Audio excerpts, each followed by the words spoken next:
आत्महत्या आखिर क्यों हो रही है? आजकल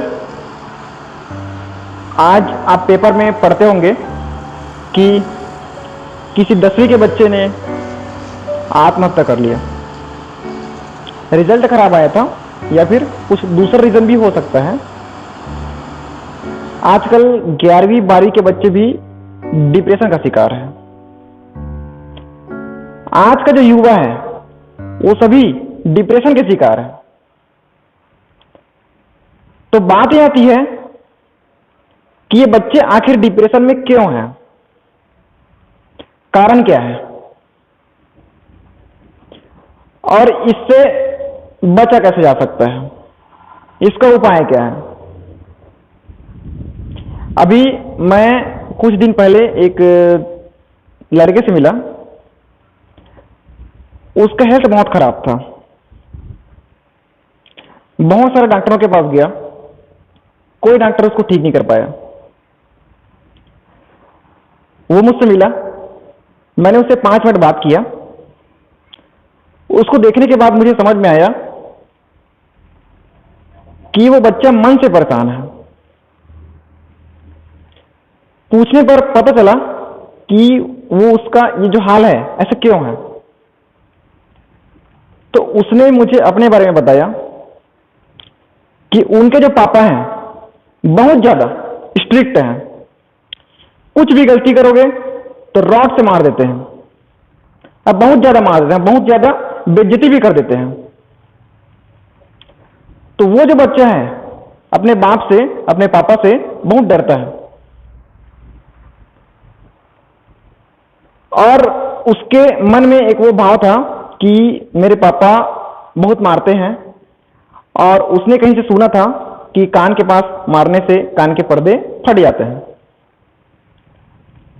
और उनके पापा उनको अक्सर कान के पास ही मारा करते थे। और ये एक ही 2 बार हुआ था, हर बार नहीं मारते थे, लेकिन उसके मन में ये बात घर कर गया था कि कान के पास मारने से कान के पर्दे फट जाते हैं और सुनाई वगैरह नहीं देता है। तो अब उसके पापा उसको मारते तो नहीं है क्योंकि बच्चा बड़ा हो गया है, लेकिन बच्चे के मन में यह घर कर गया है कि यहां पास पढ़ने से समस्याएं आ सकती है। तो धीरे धीरे धीरे धीरे उसका कान में समस्या आना शुरू हो गया। बड़े बड़े डॉक्टर को दिखाया, अभी तक ठीक नहीं हो रहा है। और पूरी प्रॉब्लम क्या है बोलेंगे तो प्रॉब्लम केवल मन का है। मन को मजबूत करना पड़ेगा। तो इसका एक ही प्रॉब्लम क्या निकला आपको समझ में आया? यहां पर प्रॉब्लम उसके घर में ही है।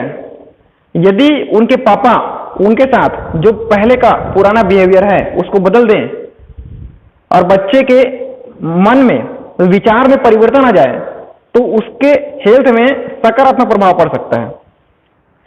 तो कंक्लूजन ये निकल रहा है भाई कि आजकल केवल इस बच्चे की बात नहीं है, बहुत सारे बच्चे की बात है और बहुत सारा बच्चा डिप्रेशन में है। तो डिप्रेशन से कैसे दूर जाए? आजकल बच्चा अपने मन की बात को अपने मम्मी पापा को बता नहीं पा रहा है। अब बताएं तो बताएं कैसे? यदि मम्मी पापा ने बच्चे के ऊपर बहुत सारा दबाव वगैरह डाल के रखा है, बच्चे को बचपन से चमका रहे हैं, बच्चे को बचपन से दबा के रखा है, तो बच्चा अपनी मन की बात को कैसे करेगा? यदि कोई 10वीं का बच्चा फेल हो जाता है तो उसको बहुत ही अंदर ये डर सताने लगता है कि मैं घर में अपने मम्मी पापा को क्या मुंह दिखाऊंगा, क्या बोलूंगा, लोग मेरा मजाक उड़ाएंगे, 1 साल मेरा बर्बाद हो जाएगा, फिर मैं क्या करूंगा, पता नहीं मेरे घर में मुझे पढ़ाएंगे कि नहीं पढ़ाएंगे। इस प्रकार से बहुत सारा फालतू चीज जो है दिमाग में घूमते रहता है। अब बच्चा किसी से शेयर कर नहीं पाता है घर में बहुत सारा दबाव के कारण। एक और रीजन है, उसके अच्छे दोस्त भी नहीं होते। कुछ बातें जो घर में नहीं बताई जा सकती उनको दोस्तों के पास शेयर किया जा सकता है। कई बार दोस्त भी आपके मन को हल्का कर देते हैं।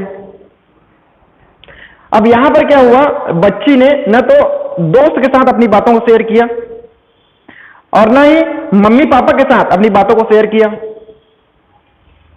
अब मन ही मन में वो जो एक प्रॉब्लम था कि फेल हो गया, ये जो है एक बहुत ही बड़ा समस्या बन जाता है। उसके बाद बच्चे को समझ में नहीं आता कि करे तो क्या करे। एक ही उपाय दिखता है, फिर क्यों ना मैं मर जाता हूं, फिर सुसाइड। ये केस अक्सर ऐसा हो रहा है। और अभी कुछ देर पहले मैं आपको एग्जाम्पल बताया था, बच्चा जी रहा है, सब अच्छा है, लेकिन मेंटली प्रॉब्लम है, दिमाग खराब है, कॉन्फिडेंस लो हो गया है, दूसरों से कैसे बात करें, अपनी बातों को कैसे मनवाएं, ये सारी चीजें का कॉन्फिडेंस लो हो गया है। तो लाइफ में तरक्की किस प्रकार से होगी, भविष्य कहां जा रहा है।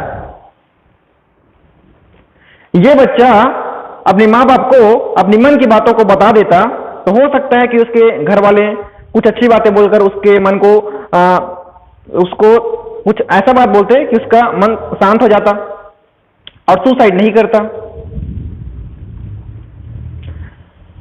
तो प्रॉब्लम क्या है, जब इतनी सारी बातें हैं तो प्रॉब्लम क्या है, ये मेरा विचार है। बच्चा बड़ा वैसे ही होता है जैसे उसका परिवेश होता है। बचपन से जैसे जीता आ रहा है और जैसे उसकी संगति है, जैसे लोगों के साथ वह रह रहा है, वैसा ही वह भविष्य में बन जाता है। उसके सोचने की क्षमता, उसके बातें करने की जो क्वालिटी है, उसी के अकॉर्डिंग ढल जाती है। तो सबसे पहले बच्चे को अच्छा माहौल देना जरूरी है। जब एक बच्चा अच्छा काम करता है तो मम्मी पापा को बच्चे को शाबाशी देना चाहिए। हाँ, लेकिन वही जब बच्चा कुछ गलत काम करता है तो उसको डांटना भी चाहिए।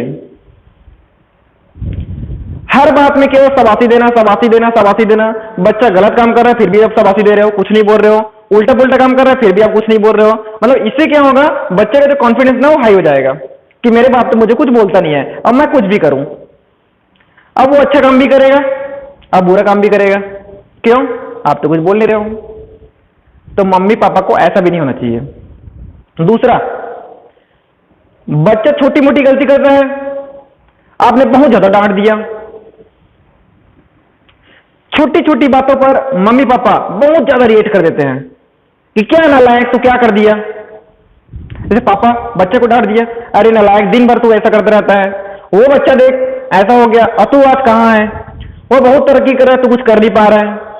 वो अच्छा पढ़ाई करता है, तू कुछ पढ़ाई कर नहीं पा रहा है। वो अपने बाप का नाम रोशन किया, तो कुछ कर नहीं पा रहा है। अरे भैया, इतना ताना भी मत दो। मैं ये नहीं कह रहा हूं कि बच्चे को कुछ मत बोलो। जब बच्चा गलती करेगा तो बिल्कुल डांटो, कोई दिक्कत नहीं है।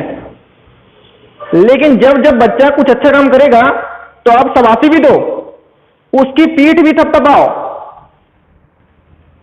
आपको अपने बच्चे के लिए एकदम से विलेन भी नहीं बनना है, याद रखिएगा। आप ही अपने बच्चे के लिए विलेन मत बन जाओ, ये बात मम्मी पापा को ध्यान रखना है। तो करे तो क्या करे, मैंने अभी कुछ देर पहले बताया। अच्छा काम करेगा तो शाबाशी भी दो, उल्टा पुल्टा काम करेगा तो डांटो भी। आपको कायदे से संतुलन बना के रखना है। अच्छा बुरा दोनों का संतुलन बना के रखना है और देखना है कि बच्चे में किस क्षेत्र में रुचि ज्यादा है, उसके अकॉर्डिंग उसको प्रोत्साहित करना है कि बेटा कोई बात नहीं, इस काम को आप अच्छे से करो। और कभी कभी बच्चा हार भी जाता है, तो हारेगा तो हर बार उसको इस बात पर ताना मत देना कि बेटा तू हार गया, आज कुछ कर नहीं पाया। उसको आपको यह बोलना है कि बेटा कोई बात नहीं, खेल है, जाओ, जिंदगी है, हार जीत लगा रहता है। अभी हारा है, कोई दिक्कत नहीं, कल जीत जाएगा। इस प्रकार से उसके माइंड को मोटिवेट करना है, प्रोत्साहित करना है। आपने देखा होगा जैसे कि एक छोटा सा बच्चा होता है और वो बच्चा गिर गया और उसकी मम्मी रिएक्ट कर रही है, अरे अरे अरे मेरे बच्चा कहां हो गया रे, मेरे बच्चे को लग गया क्या, ओहो अरे चोट आ गया, चलो डॉक्टर के पास चलते हैं। बहुत ज्यादा ओवर रिएक्ट कर दिया। आपके चेहरे को देखकर बच्चा वही मायूस हो जाएगा और रोना शुरू कर देगा, और इसी प्रकार से उसका भविष्य भी हो जाएगा। ध्यान रखिएगा, उसके मन में घर कर जाएगा कि चोट लगने से बॉडी में दर्द होता है और इसके बाद डॉक्टर के पास जाना पड़ता है। तो इस प्रकार से बच्चा आपके जो भावुकता है उससे बहुत सेंसिटिव हो जाएगा। आप देखिए इस ना, आपने बचपन से उसको उसी प्रकार से ट्रेंड किया है, तो बच्चा जब बड़ा होगा तो वो भी वैसा ही होगा। मन में विभिन्न प्रकार की शंकाएं रहेगी। अच्छा ये हो सकता है क्या, हर बार डरेगा वो, अरे इस काम को करना है कि नहीं करना है, क्योंकि उसकी परवरिश ही वैसी हुई है ना। दूसरा एग्जांपल, यदि बच्चा गिर गया और छोटी मोटी हल्की मुल्की चोट है, कुछ विशेष कुछ फर्क नहीं पड़ा है, अब मम्मी ने बोल दिया अरे बेटा अरे कुछ नहीं हुआ रे तेरे को, रे अरे छोटा मोटा चोट है ठीक हो जाएगा, कोई दिक्कत नहीं है, अरे अभी तू चलने लगेगा, ये तो मामूली सी चोट है अभी ठीक हो जाएगा, तो कोई दिक्कत नहीं है, अरे बस ऐसे मैं फूंक देता हूं बस तो ठीक हो जाएगा, बस इतना बोल दो।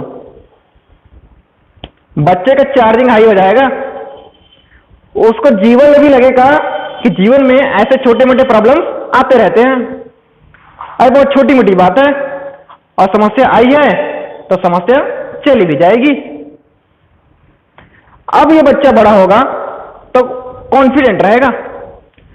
अब आप दोनों बच्चों का तुलना करके देखना, एक बच्चा हमेशा डरा हुआ रहेगा, किसी भी नए काम को करने से पहले बहुत बार सोचेगा, वहीं एक बच्चा कॉन्फिडेंट रहेगा, जीवन में समस्या आई तो लड़ने के लिए तैयार रहेगा, अपनी जिंदगी का एक योद्धा बन के रहेगा और सफलता हासिल करेगा और जीवन को सुखमय व्यतीत करेगा, न कि टेंशन में।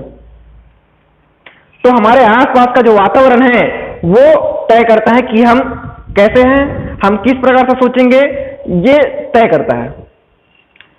तो आपको प्रयास देखो, मम्मी पापा को कैसा होना चाहिए मैंने बता दिया, तो आपको भी अपने आसपास एक अच्छा माहौल क्रिएट करना चाहिए।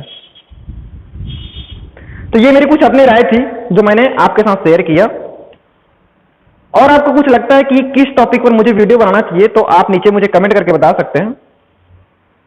ये मेरी अपनी राय थी, और आप इन सब चीजों के बारे में क्या सोचते हैं वो आप मुझे कमेंट करके बता सकते हैं। और इस प्रकार से यदि आप किसी और चीज पर वीडियो चाहते हैं तो आप मुझे कमेंट करके बताइए, मैं उस पर वीडियो बनाऊंगा। ठीक है, थैंक यू।